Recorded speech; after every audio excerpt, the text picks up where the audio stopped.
যেটা আমার নবী সাল্লাল্লাহু আলাইহি ওয়াসাল্লাম সর্বোত্তম মদিনা পাকে এসে যেটা বৃত্তি দিয়েছিলেন, সর্বোত্তম যে মসজিদের বৃত্তি দিয়েছিলেন আল্লাহ রাসূল সাল্লাল্লাহু আলাইহি ওয়াসাল্লাম, এটা হচ্ছে মসজিদে কুবা।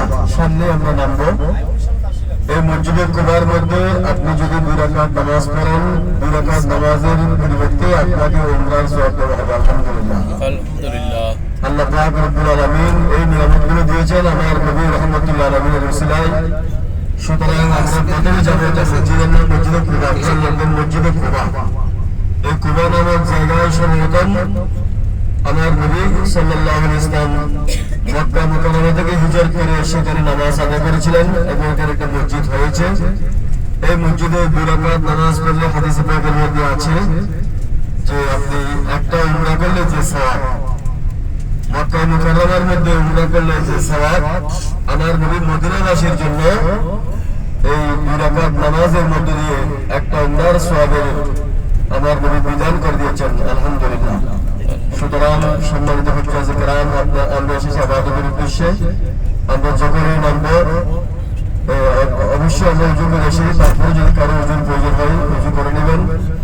ইনশাআল্লাহ আমরা 2 রাকাত নামাজ পড়ে পরিবারের জন্য বাংলাদেশ থেকে আসার সময় আপনাদের অনেকে দোয়া করা দিয়ে বলেছেন, তাদের জন্য দোয়া করবেন, একেবারে মন খুলে দোয়া করবেন সকলের জন্য, যাতে করে আমাদের দেশের জন্য দোয়া করবেন, মুসলমানদের জন্য দোয়া করবেন।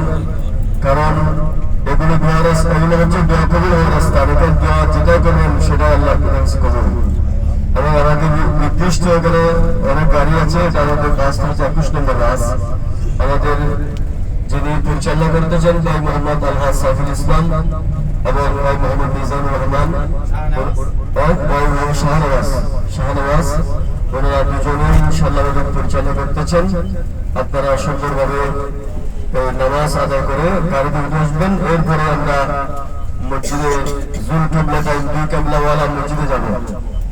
তারপর আমাদের আরেকটা বিষয় আছে, এটা হচ্ছে খন্দক, যেটাকে পরিখার যুদ্ধ বলা হয়। এটা দেখেন মদিনার এই সুন্দর দৃশ্য দেখেন আপনারা। এগুলো আমার নবীর অবদান রাহমাতুল্লাহ আলামিন আসার কারণে সারা বিশ্ব আলোকিত হয়েছে। তো আমার নবীর এই স্মৃতিগুলো আমরা যাতে দেখে আমরাও যাতে দোয়াতে শরীক হতে পারি সেইভাবে দোয়া করবেন। মসজিদে জুল কিবলা হচ্ছে 3 কিবলাওয়ালা মসজিদ।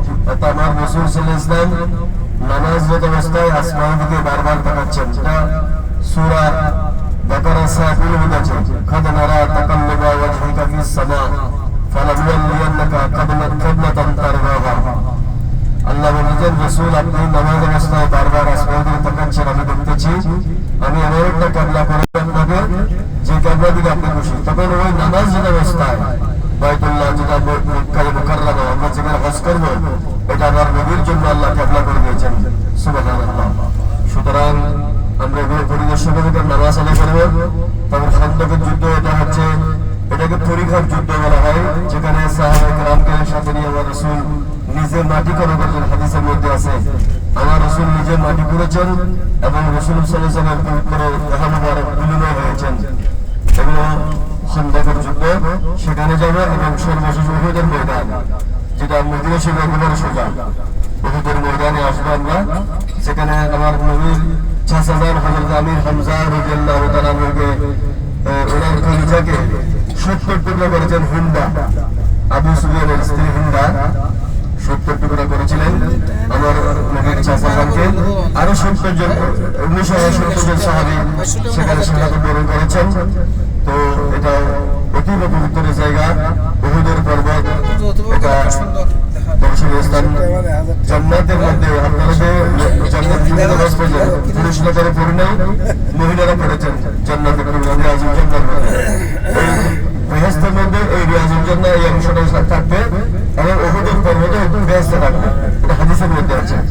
তো ইনশাআল্লাহ আমরা এগুলো যথাযথভাবে জিয়ারত করে আমরা সকলের জন্য দোয়া করে আমরা আমাদের নির্দিষ্ট গাড়িতে করে আমাদের বাসায় চলে আসবো।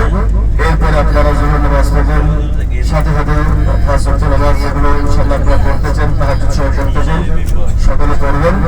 এগুলো যদি আমাদের আল্লাহ আমাদের এরপরে ইনশাআল্লাহ আগামী 23 তারিখ আমরা এই গাড়ি করে মসজিদে জুলহুলাইফা সেন্টার, যেটা মিকাত মসজিদ বলা হয়, ওই মসজিদের থেকে আমরা হারাম করে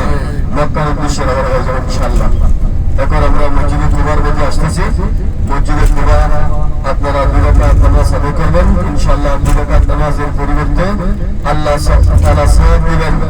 একটা উমরা করলে যে সওয়াব, সেই পরিমাণ সওয়াব নেকি আল্লাহ আমাদের আপনাদের আমলে দান করবেন। সুতরাং আমরা আমার নবীর এই দেশের মধ্যে আদব রক্ষা করে চলবো, কারণ রাসূল সাল্লাল্লাহু আলাইহি ওয়াসাল্লাম উম্মতের পাগল, উম্মতের জন্য আমার নবী দোয়া করেন।